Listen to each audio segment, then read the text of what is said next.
Todos sabemos los juegos que nos gustan y los juegos que no nos gustan. Pero para, digamos, desagregar mejor por qué nos gustan los juegos que nos gustan, habría que hacerse algunas preguntas, ¿no? Ahí sí habría que distanciarse. Yo traje aquí como algunos componentes a tener en cuenta a la hora de hacerse esas preguntas. ¿Por qué me gustan los juegos que me gustan? ¿No? Si uno tiene en mente diseñar juegos, y de hecho uno de los puntos de esta charla tiene que ver con que hoy está al alcance de todos el poder diseñarlos, bueno, tiene que tener en cuenta estos 4 puntos, ¿no? Que todo juego tiene una meta, todo juego tiene un objetivo, todo juego tiene una temática, una capa simbólica, una narrativa incrustada. Todo juego posee un sistema de feedback y todo juego tiene una mecánica, ¿no? Y ese último punto es el más singular de los juegos como medios. Todo juego tiene un objetivo porque, claro, todo juego se trata de lograr algo, ¿no? Ahora bien, esto no es tan sencillo como parece. Los objetivos son muchos y de muchas clases. Están los juegos que se tratan de capturar o destruir, ¿no? Ahí tenemos el ajedrez o el Age of Empires, ¿no? Donde lo que hay que hacer ahí es, bueno, como matar al rey del oponente, ¿no? Capturar y destruir al rey del oponente. Están los juegos los cuales se tratan de cierto control territorial, digamos, ¿no? Está ahí uno de los ejemplos, el Go, es un juego tradicional de mesa, viejísimo, y en general los juegos de guerra tienen como ese objetivo, digamos, ¿no? El control territorial. Luego están los juegos que se tratan de coleccionar, ¿no? ¿Cuáles son los juegos que me gustan? Los de coleccionar, los de control territorial, ¿cuáles son los que más me divierten? En este punto tenemos, por ejemplo, la escoba del 15, ¿no? La escoba del 15 es un juego tradicional de coleccionar. Tengo que coleccionar cartas a partir de ciertos mecanismos, pero se trata de eso. El Katamari Damacy, que es también un juego tradicional también en el campo de los videojuegos, donde uno tiene una esfera y tiene que empezar a coleccionar elementos, digamos, haciendo rodar esa esfera por diferentes mundos. Están los juegos que se tratan de resolver. Ahí tenemos los puzzles, digamos, ¿no? Los rompecabezas, o bueno, lo que vemos en pantalla es un juego que se llama Limbo, que además de tratarse de resolver puzzles muy zarpados, también tiene una estética exquisita, digamos, es un juego para recomendar. El siguiente tipo de objetivo es el de perseguir, escapar, ¿no? ¿Quién no ha jugado a la Popa Mancha, por ejemplo, ¿no? O a los juegos de carrera. Bueno, todos ellos se tratan de eso, ¿no? ¿Nos divierten esos juegos? Bueno, para tener en cuenta. Hay juegos, por el contrario, que se tratan de alinear espacialmente diferentes elementos. Tenemos el tatetí, ¿no? Ahí en una grilla hay que alinear cruces y círculos. Está después ese ejemplo que vemos en pantalla, que es el Ecochrome, donde, digamos, se usan arquitecturas escherianas, pero en un espacio 3D. Entonces lo que uno tiene que hacer es mover esas estructuras, alinearlas espacialmente para que el personaje, digamos, pueda resolver esas pantallas. Luego hay juegos que se tratan de construir. El Scrabble, por ejemplo, se trata de construir palabras. Los Sims también se trata de construir, pero se trata de construir otra cosa, ciudades, ¿no? Y con otras reglas, con otros mecanismos. Y hay juegos en los que no hay que conseguir ningún objetivo, sino que hay que evitarlos. Por ejemplo, el Jenga, ¿no? Lo que tengo que evitar en el Jenga es que no se me caiga la pila de madera mientras es mi turno. O en el Tetris, ¿no? El Tetris es un juego por todos conocidos y ahí no hay que conseguir nada. Lo único que hay que hacer es no perder, ¿no? De eso se tratan los juegos. Tienen objetivos, tienen metas. Pero también, les decía, tienen una capa simbólica, ¿no? Tienen una temática o una narrativa incrustada en esos juegos. De repente, tenemos estos dos ejemplos, ¿no? Donde juegos que desde su estructura, desde su mecánica, diremos después, son idénticos, pero la capa simbólica que los rodea es diferente. En un caso compramos terrenos en Argentina y en otro caso compramos terrenos en Estados Unidos, ¿no? En un caso ponemos chacras y en otro caso ponemos hoteles. Bueno, el Monopoly y el estanciero seguramente todos lo jugaron. Lo que hace la capa simbólica o la narrativa en los juegos, la narrativa incrustada, es generar cierta conexión emocional. De hecho, el Monopoly es y no es el mismo juego que el estanciero. A este procedimiento se le llama cambio de piel o reskin. Les voy a mostrar otro caso.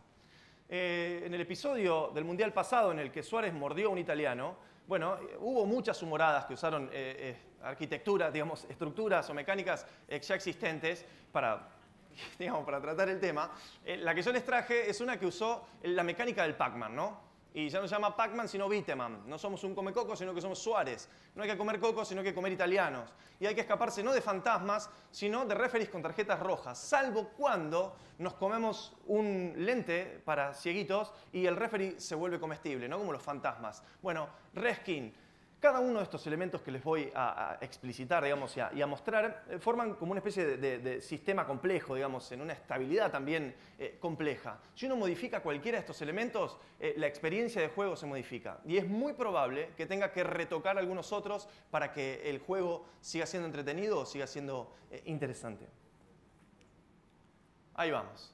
Sistema de feedback. ¿Qué es el sistema de feedback? Bueno, es el modo en que el juego me muestra cómo mis acciones están modificando el entorno en el cual participo.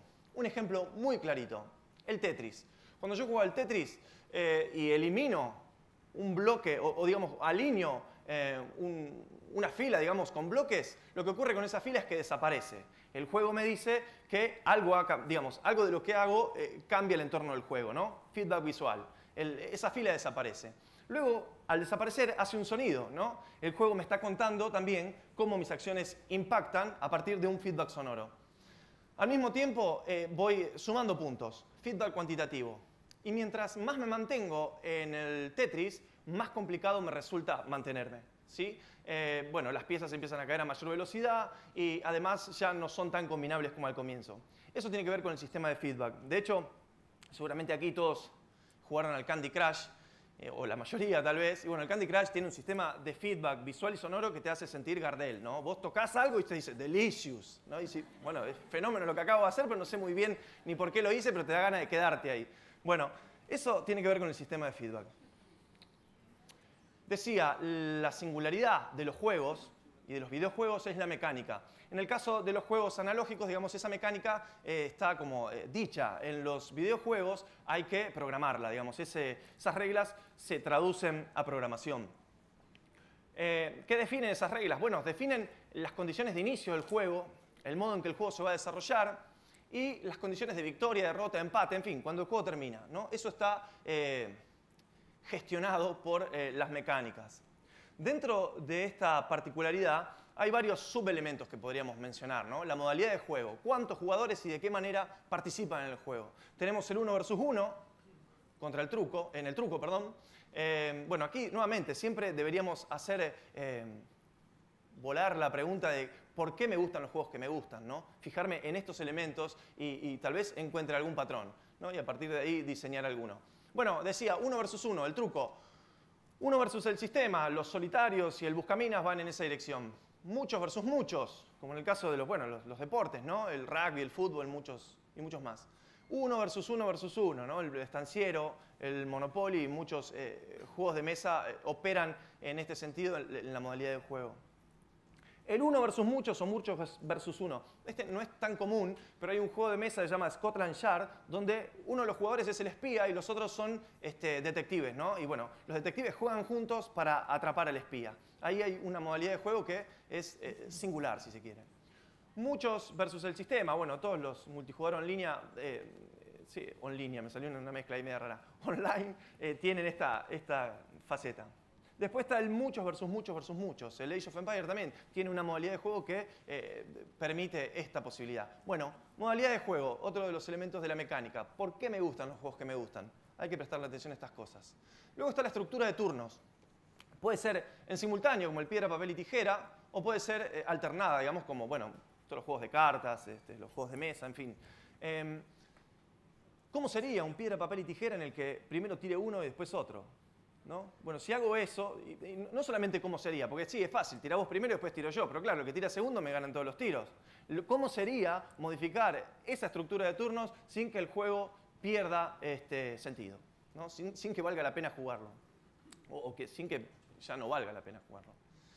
Bueno, estructura de turnos, simultáneos, alternados.